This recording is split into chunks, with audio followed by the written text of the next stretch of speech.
Bien qu'employant 65% de la population et contribuant à 36% du PIB, force est de constater que le secteur agricole africain ne parvient plus à attirer la jeunesse. Ceci est visible à travers les phénomènes d'exode rural et de migration vers l'étranger.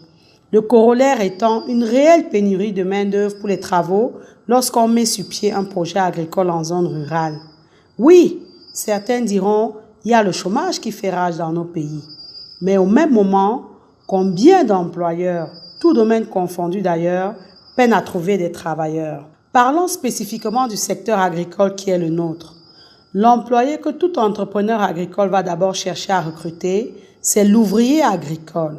Mais il va très vite se rendre compte que la main-d'œuvre apparaît comme facteur limitant dans l'agriculture en Afrique. En effet, l'ouvrier agricole est celui qui travaille dans une exploitation dédiée à l'élevage, aux cultures ou à la production laitière. Il assiste le chef d'exploitation ou l'entrepreneur dans les travaux très diversifiés. Pour exercer son métier comme il se doit, l'ouvrier agricole doit être polyvalent. Le métier d'ouvrier agricole peut s'exercer sans diplôme. Mais que de difficultés rencontrées après les avoir recrutés.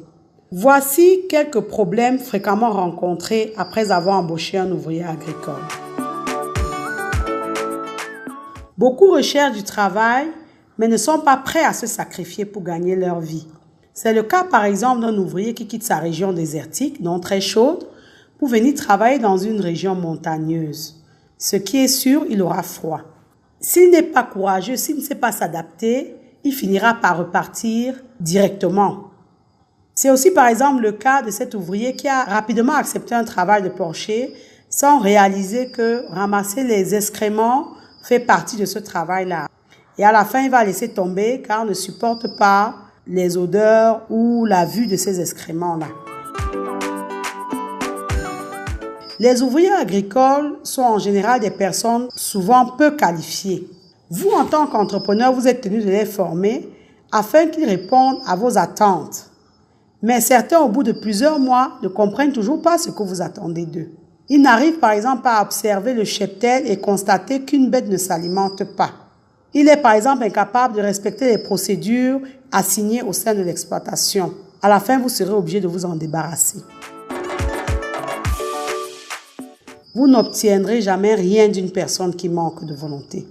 Son rendement est le plus faible possible car il a essentiellement pour objectif d'attendre la fin du mois pour toucher son salaire. Dans une exploitation agricole, la polyvalence est un impératif. Une personne qui n'a pas cet état d'esprit sera plus un boulet qu'autre chose. Une fois son boulot accompli, il préfère se tourner les pouces car pour lui, son travail est terminé. Or, on s'attendrait à ce qu'il profite de ces moments pour faire preuve d'initiative en anticipant par exemple de futures tâches à effectuer. Quel entrepreneur agricole ne vous parlera pas des multiples coups de vol dont il a été victime de la part de ses employés? Trouver des employés dotés d'honnêteté et de valeurs morales est comme chercher une aiguille dans une botte de foin. Or, nous sommes dans des pays où tout le monde vous parle de prières, de Bible et autres, mais alors, allez parler à ces entrepreneurs-là, ils vous diront. Il n'est pas possible de faire cavalier seul dans le monde agricole. Plus d'une fois, un travailleur n'appréciera guère le comportement de l'un ou l'autre de ses collègues, ou alors il aura du mal à communiquer avec ses collègues. Ceci aura un impact à coup sûr sur le travail en équipe. Et à la fin, certains vont décider de partir, soit vont faire un chantage pour que le responsable de l'exploitation fasse partir ce collègue. Vous constatez qu'arriver à constituer une équipe d'ouvriers agricoles n'est pas une chose aisée. D'où ce turnover élevé observé sur les projets agricoles. Au vu de tout ce qui précède, que faire ou comment faire? Déjà, il faut mettre en place une réelle procédure de recrutement, quitte à avoir recours à des cabinets spécialisés. En effet, il ne faut pas recruter vos employés à la va-vite dans l'urgence. Il faut préparer tous vos entretiens d'embauche. Rédiger des annonces de recrutement. Les points qui devront être développés avec le candidat au cours de l'entretien doivent être notés. Préparer l'entretien, c'est aussi affûter son argumentaire sur le poste, les missions et l'exploitation. C'est au cours de cet entretien que vous ferez déjà une idée sur le candidat.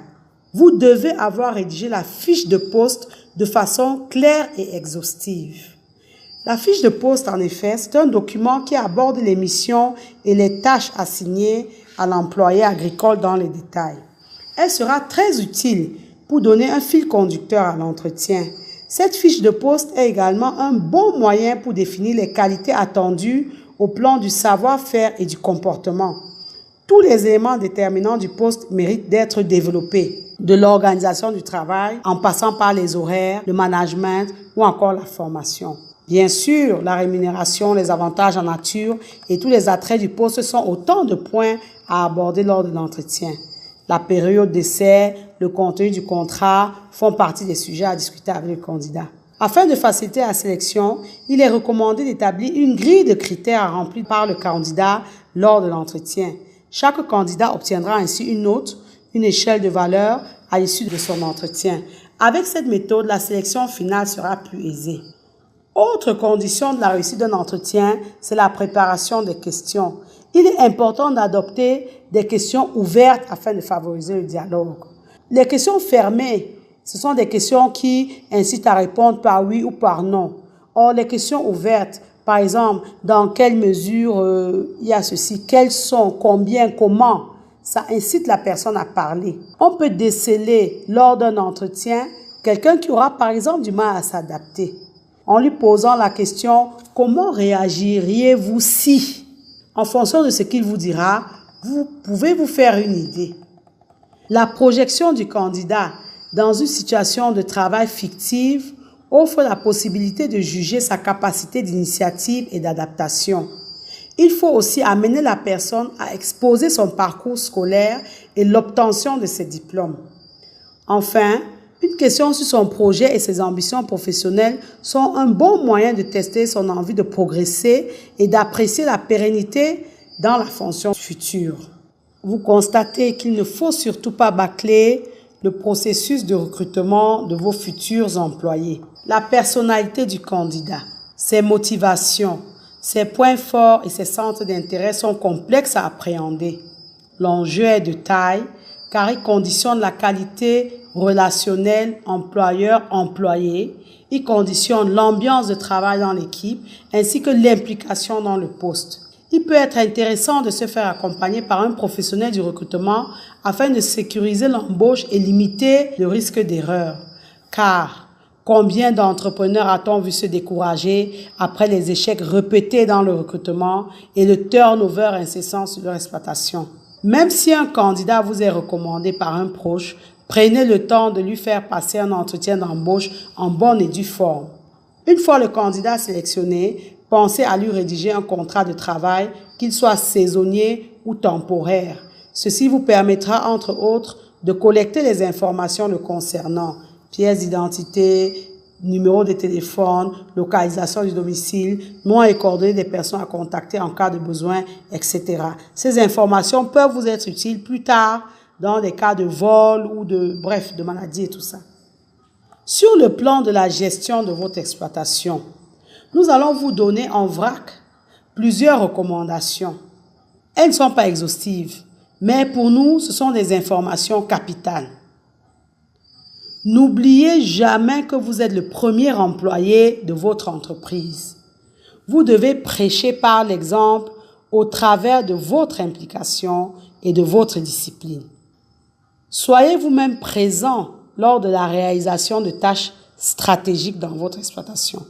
Par exemple, les opérations de vente, les traitements du sol, les castrations de certaines bêtes, etc. Il faut penser à mettre en place de véritables mécanismes de contrôle dans votre exploitation. Les caméras de vidéosurveillance dans les fermes doivent être un impératif pour sécuriser votre investissement.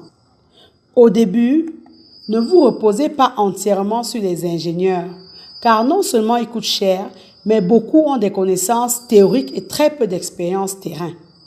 Il est préférable de s'appuyer sur quelqu'un qui a de l'expérience sur le plan pratique et qui justifie de réelles compétences que de s'appuyer sur un super diplômé qui ne sait pas réellement toujours de quoi on parle. Travaillez plus à l'écrit qu'à l'oral. Vos instructions doivent être clairement comprises et consignées, soit sur un tableau, soit dans un registre. Il doit avoir une traçabilité des opérations au sein de votre exploitation. Managez par objectif pour plus d'efficacité. En début de semaine ou de mois, définissez les objectifs assignés à chacun au sein de votre exploitation. Ces objectifs doivent être chiffrés et réalistes et à la fin mesurables. Mettez en place des mécanismes pour évaluer la performance de vos employés et faites des réunions d'évaluation tous les trimestres ou tous les semestres. Lors de ces réunions, donnez-leur un feedback clair de leurs points forts et des aspects améliorés dans leur travail. Pensez à gratifier les salariés méritants. Vous pouvez mettre en place un système de bonus lié à leur performance et à l'atteinte des objectifs assignés. Vous comprenez ainsi qu'une exploitation agricole est une entreprise et elle doit être gérée comme telle, y compris au niveau des ressources humaines. Même si vous avez une petite exploitation et un seul employé, soyez rigoureux dans la gestion. Mettez en place des procédures qui évolueront avec votre projet. Si en écoutant cette vidéo, vous avez constaté des choses que vous ne faites pas ou qui vous semblent difficiles à faire, dites-le nous en commentaire.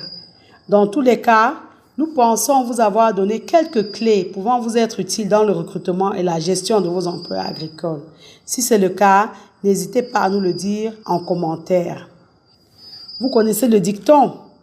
Savoir est le point de départ, agir fait toute la différence. Maintenant que vous savez, place à l'action.